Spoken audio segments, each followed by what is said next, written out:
So it's the second weekend in April, right? And we are still cold outside. We're recording this, and it's still cold.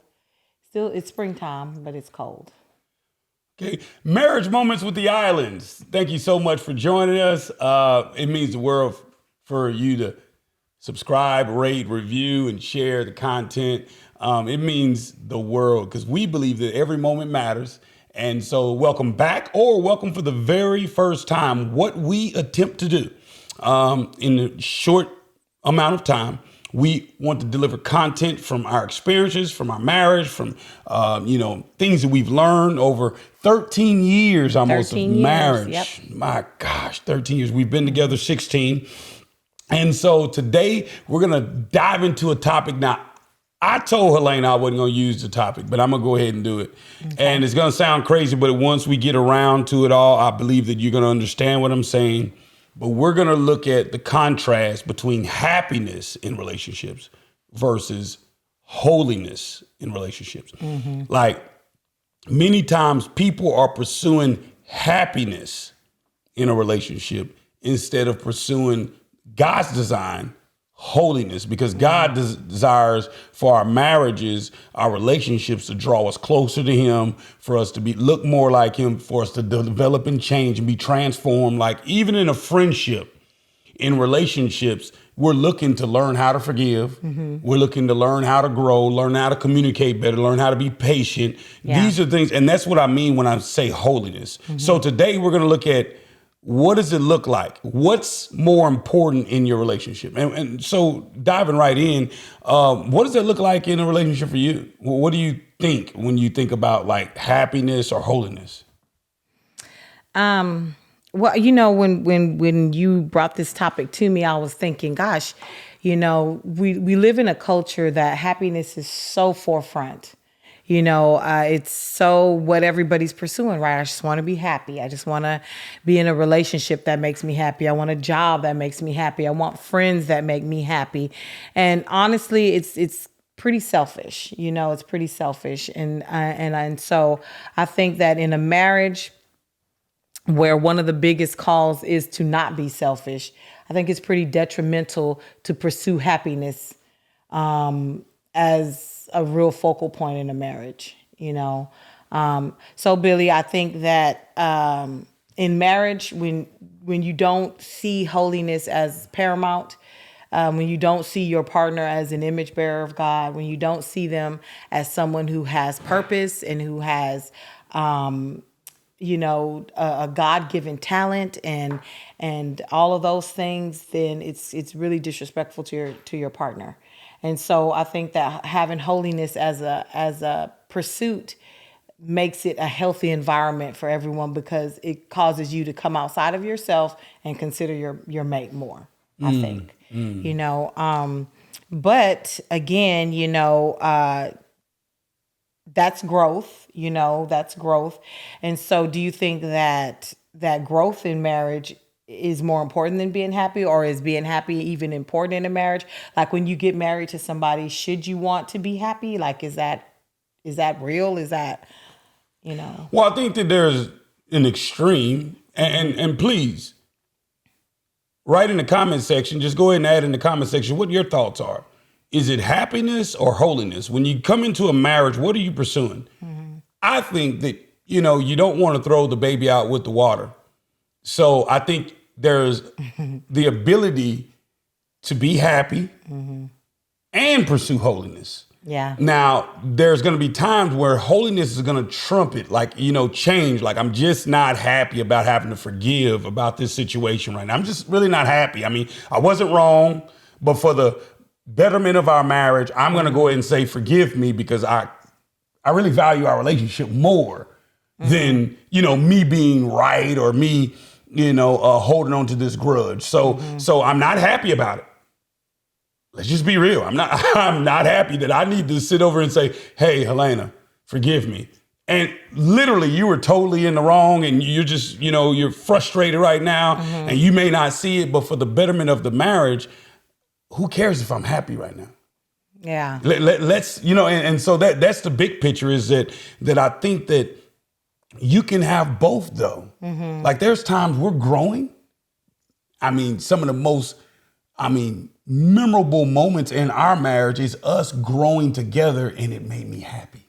You know what I mean? So it's possible to have both, but I think that sometimes we throw the baby out with the water. The bath water. Huh? Is throw the baby out with the bath water. Is that how you say that? Yes, that's okay. Little known Billy fact. Come on. He quotes stuff and it's wrong sometimes. It's just wrong. And Literally, is that what it is? I'm just not. All I'm my just not gonna life. stand for it anymore. I'm just gonna have to. Take a stand, girl. I have to. All my life, I thought that was the way it was said. No. People have been thinking this in their mind. Thank you. See, I'm better because of you. Because there's no one have told me this truth. Yeah, weirdo. It's baby out with the bathwater. So anyway, okay, so you can have both. You can be happy in a marriage. You can be growing together and thriving.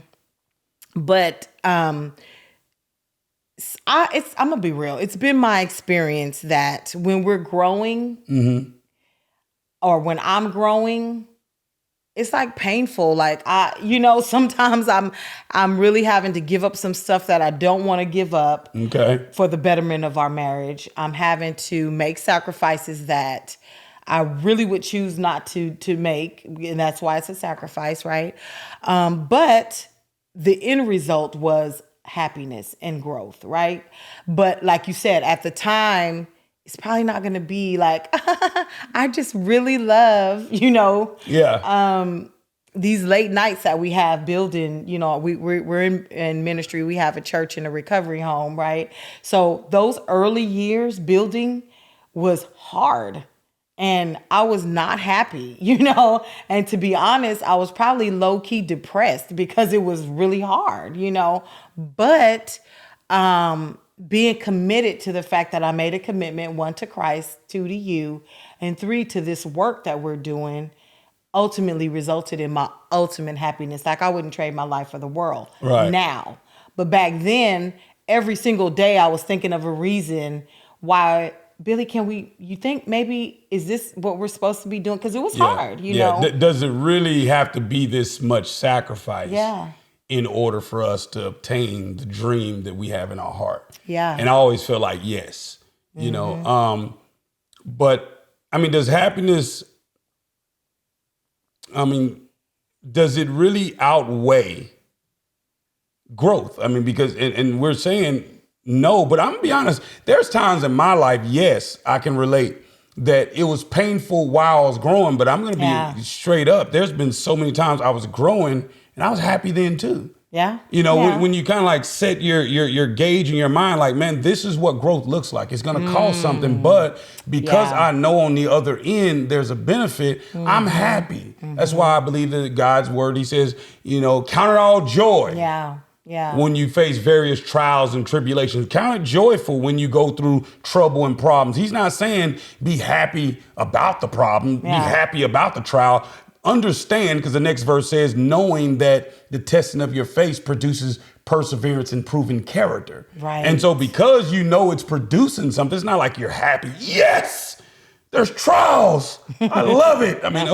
Who gets excited about that? Who does that? Right. But it's like, yes, I understand, just like when someone's working out or someone's getting up and training every day, like most of the people, when Kobe Bryant hit a shot with 3 seconds left, they were all excited about that shot. Yeah. Kobe's like, nah, I've been in the gym every day. Little daddy, little mama, 4 a.m. when everybody else is playing, everybody else going to the club, I was still shooting my 1,000 turnaround. I was shooting 10,000 from the free throw line. And so it wasn't the shot. Yeah. It was the grind. The grind. And I think that we need to learn how to be grateful in the grind. That's so good. Being grateful in the grind. I think so too. And because I can, kind of going back to what you said about you can be happy in growth moments, even though growth moments are painful. Yes. And the reason why you can be happy is because of, what it's going to produce. That continual consistency, even though it's hard, you're hopeful because there's a future in it. There's hope in it. And And that's a good thing to focus on, particularly in a culture where we want stuff now. We want immediate results. We want everything we want, our picture perfect, whatever your dream is. You think, okay, today, I want it now. But being grateful in the grind helps you to understand that all of these hard things are the building blocks for what the dream is, because you can't achieve it without those hard things. And so that ultimately produce happiness, you know. But I also think that it's really a little unhealthy to always want to be happy.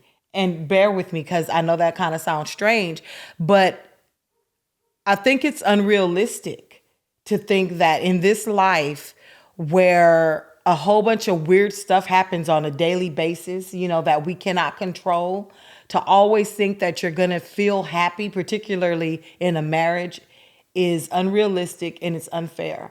And the reason why I think it's unfair is because I think it puts a lot of weight on your spouse, because they have such a intricate part to play in your happiness, right? And I think it's unfair for me to think that Billy is going to make me happy every single day when I don't even know what makes me happy every single day. Yeah, it's so true, because sometimes. happiness is temporal.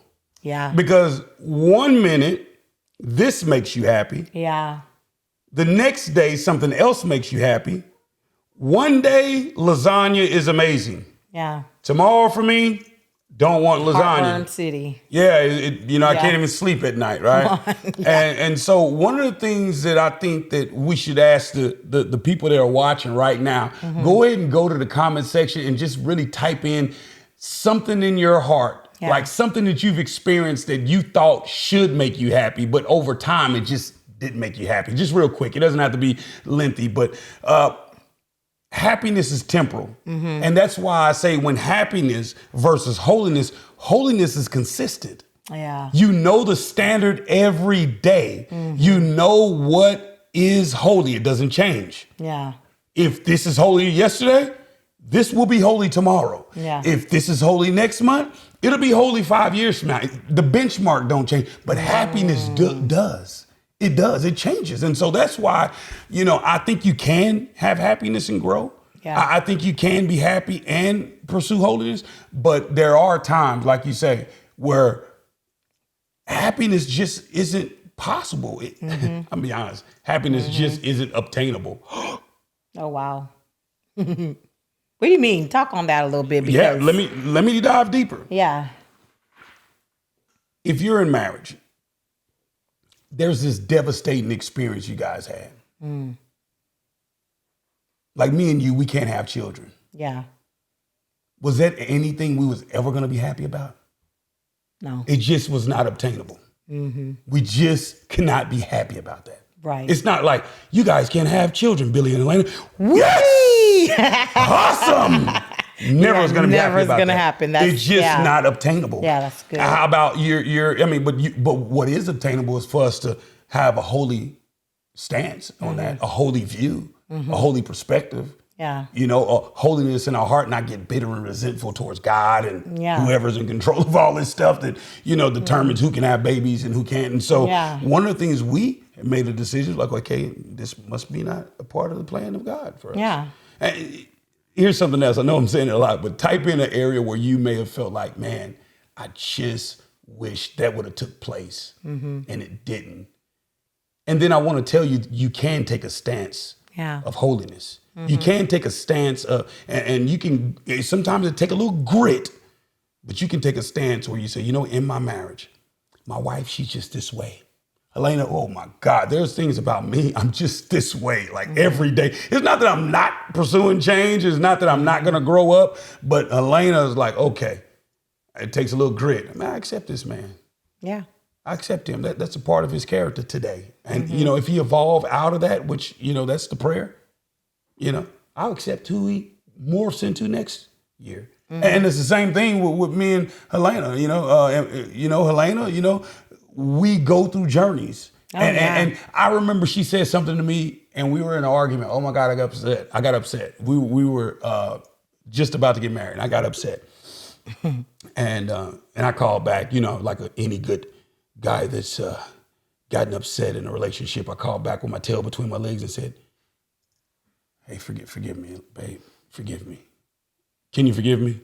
She says, "Yeah, of course." I said, "Man, I'm gonna change that." I'm giving her this spiel like I gotta change. She's like, "Babe, you know what? Even if you don't change, I still love you." And that had to be 14 years ago. It just really rocked my world because I'd never, really experienced an unconditional love like that. And so I want to ask you this, because this world is saturated, this culture saturates, this generation.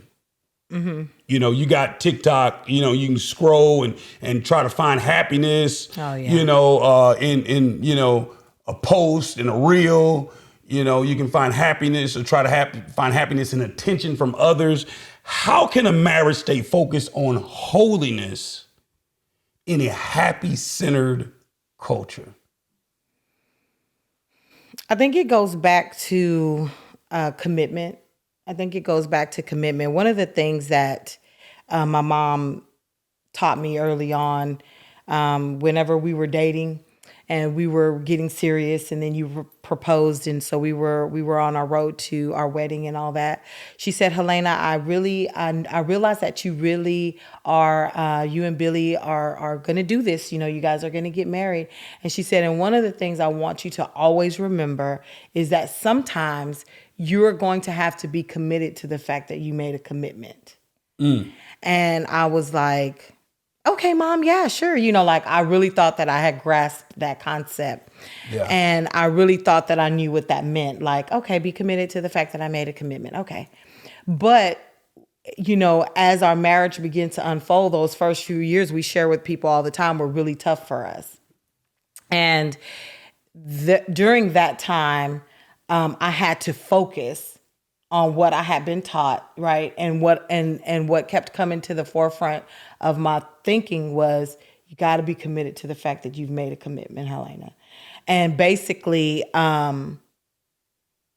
that's where I had to recalibrate myself all the time too.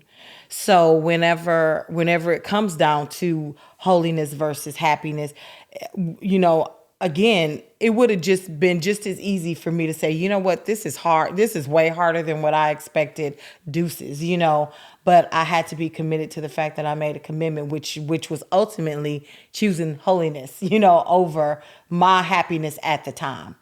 I think that in this culture, we don't really realize how fleeting happiness is, and how it does. And I'm not even sure if I'm answering your question, because low key I forgot what it was. You know how I'm bad at that. Yeah. But, well, I just asked you that, how can a marriage stay focused on holiness in a happy centered culture? okay, so yeah, you said commitment. I think I am on track then. Yeah, commitment. So you're saying staying committed to the fact that you made a commitment helps you stay focused. It's like on holiness over happiness. Right, because it's like I don't even know what is that thing called when like you're building or hanging pictures, and a leveler.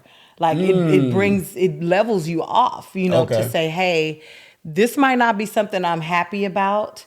This might be a change that needs to happen for our family to ultimately get where we're going. But sometimes it costs one spouse more than the other to pursue a dream, but when you say, but I'm committed to the fact that I'm committed to you. I said I do before God and all of those witnesses, and I'm committed to this marriage covenant that we have.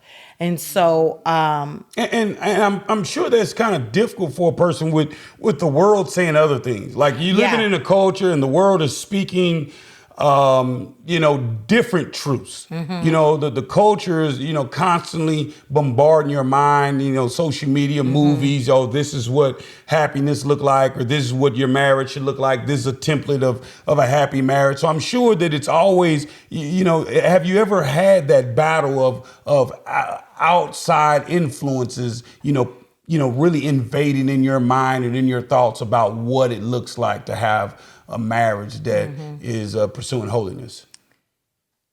Not really, because and the reason why is because I learned early on that each relationship has their own struggles and their own drama, and so I try and because of that, I keep outside influences to a minimum. Okay. In that sense, because I don't know their story. I don't know what they've been through, what they've had to sacrifice. So I just say, you know what, I'm focusing in on this marriage, and I think that would help. I think that actually helps to keep those thoughts out of a marriage, is to minimize that. Okay. So what would you say to a person that's out there and they're having battles looking at other marriages and saying, look like they're happy and we're having these struggles. It looks like they're, enjoying their life. And you see these little highlight reels, you know what I mean? You see these little highlights on stories of them always eating sushi and always out at the beach and always, oh my God, look at her bikini bod, you know what I mean? Oh my and look at gosh. mine. No, I'm just saying, because there's individuals, just really battling with themselves, to keep a holy marriage because they're looking outside. What would you say to someone that is battling with those type of things? Stop it. Like, stop looking outside of your marriage to find something that it probably not throwing salt or anything, but probably don't even exist for those people. Okay. Because even if it does exist for them, they're fighting for that. Like, you got to put in the work. You got to be willing to say, I'm focused in on us. So I would say that commitment to your marriage, your relationship, and also minimizing outside influence that causes you to wander like that, wonder like that. What would you think would be a good discipline to help you to stop it, to stop looking at, outside influences and looking at other people's marriages for a benchmark? I don't know what, maybe less screen time, of entering into like social media settings where that it just depends. Or even neighbors. That's what I'm saying. Like, it depends on where you're getting that from. I think reeling yourself in, and putting in just as much work into your marriage as you're putting in wanting it to be something else. Possibly looking at one good thing that's in your marriage and just focusing on that. What would you say? That's what I'm saying. Looking at something that's great in your marriage that like you guys do well. You know what I mean? Looking at your marriage, like, and saying, okay, this is what we do well. Yeah, this is who I chose. This is what we do well in our marriage. Like, because you can't do everything wrong in a relationship. It's like some things you might be missing it, and then it's like, this is what we do well. Yeah. Like, let me tell you, me and Elena travel well. Ooh, we travel well together. I'm talking about, boy, we travel good. We'll up and go so fast and be somewhere, and we just be having a great time. And so since we say, well, this is our sweet spot. Yeah. Well, let's travel. Yeah. It's as much as we're able to do it. And so how do you stay healthy when the thought of your happiness is like secondary? Because think about this. If we're saying that holiness trumps happiness, how do you stay healthy? And I want you to go ahead and kind of like type in your thoughts in the comment section of how do you stay healthy when your thought of happiness is secondary in your relationship? Think about things like, man, I thought it was all about me being happy. Well, how do you stay healthy? Because that's a good battle, because some people feel like, oh, I got to be miserable because I can't be happy. Oh, yeah. And it's not, you can't be happy, but it just does not trump holiness. And so how do you stay happy? I mean, how do you stay healthy? Well, you answer that question. You answer it, because I think you probably have it better. Yeah, well, I guess I'll ask myself this question. No, I'll ask it. How do you stay healthy when the thought of your happiness is secondary? Okay, wow. Okay, thank you for asking. That's a great question. Wow. No, but I think that, you definitely have to have a North Star. Yeah. Like, you have to have a North Star or something that you're locked in on, like a focal point. This is my blueprint. Like what? Well, when you have a construction site, there's an architect that have set up some blueprints. Yeah.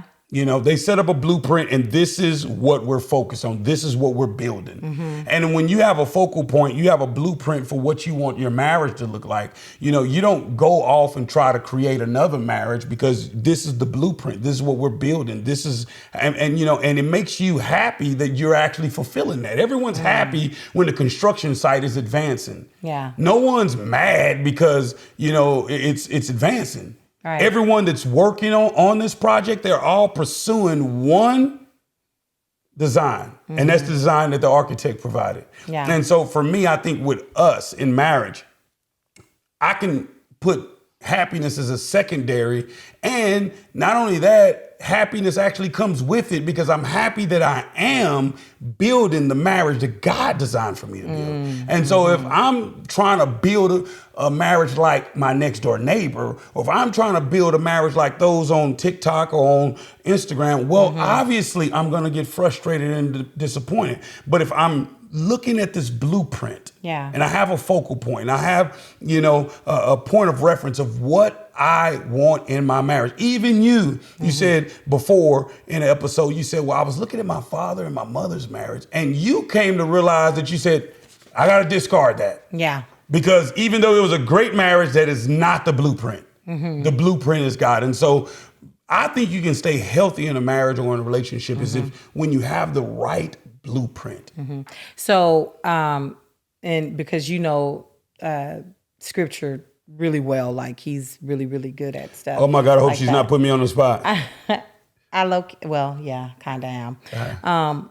So someone may be married and they're saying, gosh, you know, I don't know where to find a blueprint. Where is the blueprint of God's design for marriage? Can you give them a little reference point? Genesis chapter 1, verse 26 through 28, God said he made male and female, and he blessed them. And he, you know, first of all, he created male and female in his image and in his likeness. Yeah. So he gave them an image. He gave them identity. This is what you're supposed to look like. Then he says he gave them dominion over the earth and everything under. So he, not only did he give them identity, he gave them purpose, because you got authority. You got purpose. What is your purpose? To rule. To rule over your world and don't let your world rule over you. Okay. And then he said he blessed them. And he told them to be fruitful and multiply. So then he said, not only do, when you know who you are, and you know what you're supposed to be doing, then you operate in a blessing. And you live a blessed life. What do I mean by blessed life? You live in divine favor. Okay. I mean, God's favor is all over your life. And I mean, when you touch it, it is just amazing. You touch that entrepreneurial, opportunity, or that startup business, is blessed. You know what I'm saying? You start having kids, it's blessed. You begin to start doing things, it's blessed. Why? Because you know who you are. Yeah. And then you know what you're supposed to be doing. You're supposed to be ruling and not letting things rule you. And that includes your emotions, that includes your mind and your thought of thinking that you're supposed to have a marriage like so-and-so them. So when you rule your thoughts, then you begin to start ruling your marriage. What I mean by ruling, you begin to start walking in that marriage in a healthy way, and then you're living blessed. Okay, so there's some preliminary blueprints for a healthy home and healthy marriage. Sidebar, you know what I was thinking about? Because you are really good at pointing people, referencing them back to the scripture. I mean, you are a pastor and preacher, so it kind of comes with your occupation. But I was thinking about when you were talking, you know, you remember, and this might, please don't be shocked, y'all, that scene in Coming to America where he said, that boy is good. When Sexual Chocolate Thing was performing, when you were talking, that's what I was thinking. I was like, this boy is good. That boy is good. He can quote. You talking about on the first Coming to America. Oh, you talking about the dudes that was in the barber shop, and then they went to that concert. They went to that concert. Where Sexual Chocolate Thing. Y'all better not judge us. But that's what I was thinking about. I was like, dang, he just went to it just like that. I told y'all, you know. But it's really true good. though, because God has given us a blueprint already. Yeah. He said, this is what I want male and female to look like. Yeah. I want them to look like me. That's why holiness is over happiness. Yeah. This is the image, this is the identity I want them to have. Then I created them to rule their world, not let their world rule them. That's so good. So once you know who you are, you don't let your world rule you. Right. You don't let things invade into your world and let it rule over you. And then he says, okay, now that you know who you are, you know what you're supposed to be doing. Yeah. I'm going to bless you. Well, thank you once again for joining us It means the world to us for you to rate, review, share this wherever you digest the content. Remember to click that notification bell. And also, we want you to comment in the sections if you want us to talk about relationships and social media. That's a big topic, right? Oh, yeah. Yeah, it's a very real topic. Yeah. So thank you once again for joining us, because we believe, Elena and I, moment matters. that every moment matters. Sorry. We're going to get that together eventually. Okay, let's do it on the count of 3. Okay, 1, 2. Okay. 1. So you just want to count it out. Okay, you. 1, 2, 3. Every moment matters.